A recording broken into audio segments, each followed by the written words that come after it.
These weren't soldiers who fought for Germany. They were the architects of death, the scientists, the engineers, the doctors who helped build the machines of war and genocide. And instead of being held accountable for their actions, they were brought to America, given new identities, high-paying jobs, and even citizenship, all in the name of rebuilding and science. It wasn't a handful of people either.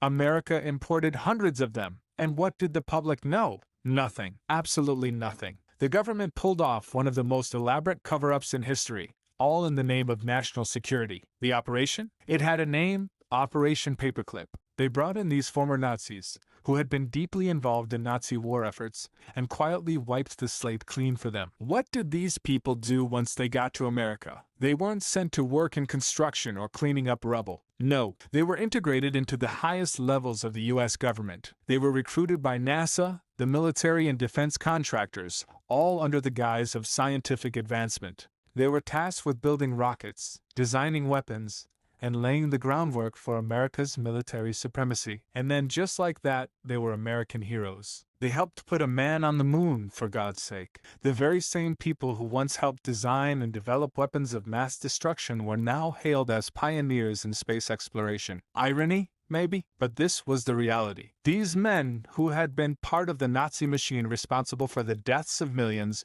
were now instrumental in America's rise as a superpower. The government swept it all under the rug? And the public? They didn't ask. They didn't want to know. As long as America was winning, as long as they were the leaders of the free world, nothing else mattered. But here's the kicker. The very same people who were responsible for some of the most gruesome war crimes in human history were brought to America under the guise of helping the country.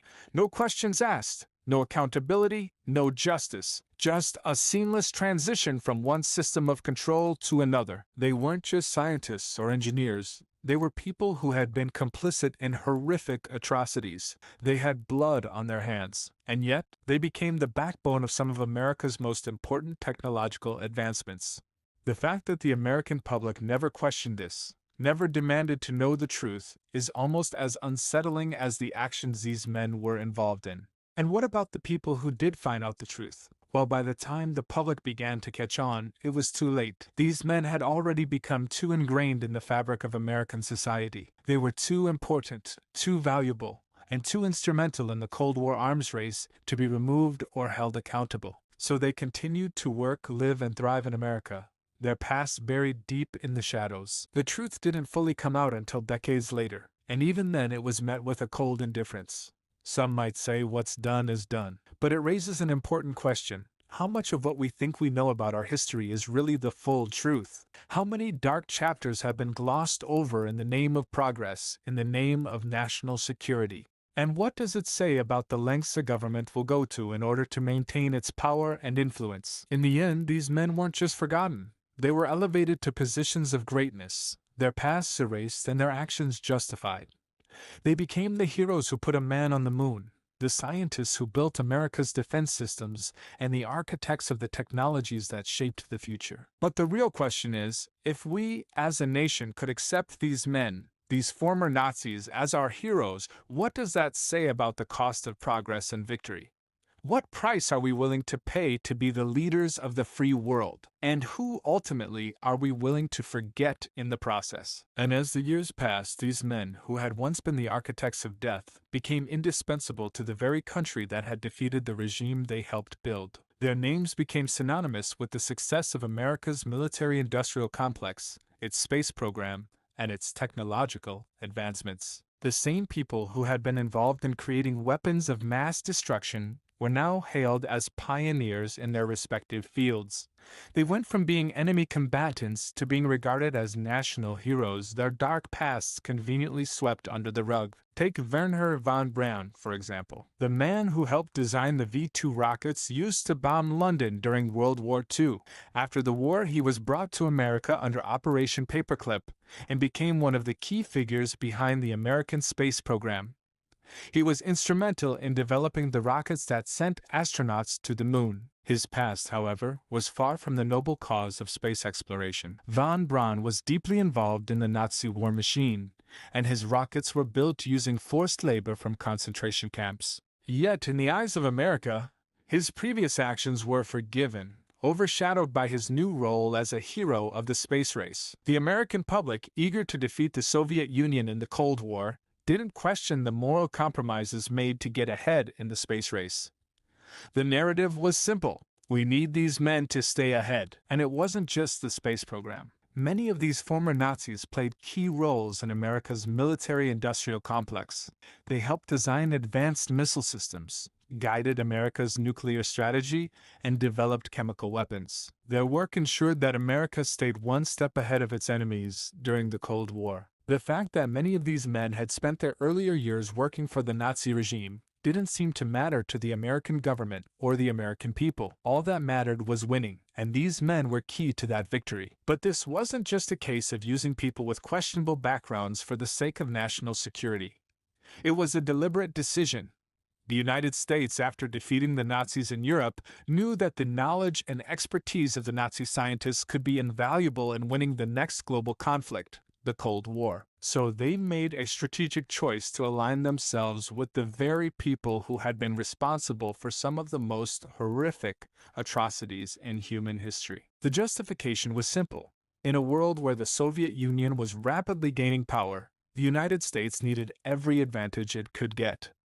If that meant turning a blind eye to the past of these individuals and allowing them to continue their work without accountability, so be it. The Cold War was a matter of survival, and anything that could help America win had to be pursued. But let's not forget the darker truth beneath all of this. These men weren't just scientists, they were war criminals. Many of them had been involved in the creation and implementation of genocidal policies. They were directly responsible for the suffering and death of millions. And yet their roles in these atrocities were either ignored or whitewashed. They were allowed to live out the rest of their lives in comfort, their sins buried under the guise of scientific progress. And it wasn't just the public that was kept in the dark. Even the U.S. government went to great lengths to protect these individuals. Documents were sealed, histories were rewritten, and the truth was carefully obscured. The narrative that was sold to the American public was one of scientific achievement, not moral compromise. The heroes of the space race were held up as examples of American ingenuity, and their Nazi affiliations were buried in the past. This didn't stop with just the Nazis brought in under Operation Paperclip. Over the years, more former Nazis were brought into the fold, some even running major government projects, training the next generation of military officers and scientists. The line between the Nazi regime and the American government became increasingly blurred. The men who had once been considered enemies were now integral parts of the system they had once fought against. In many ways, this entire situation illustrates a chilling truth about the intersection of power, politics, and morality. When the stakes are high enough, when national security is at risk, moral compromises become just another part of the calculation. The ends justify the means, and in this case, the means were the moral and ethical failures of the past. But the real question is this: how far is too far? How many compromises can we make before we lose our moral compass entirely? The Nazis brought to America were, in essence, given a second chance to shape the world.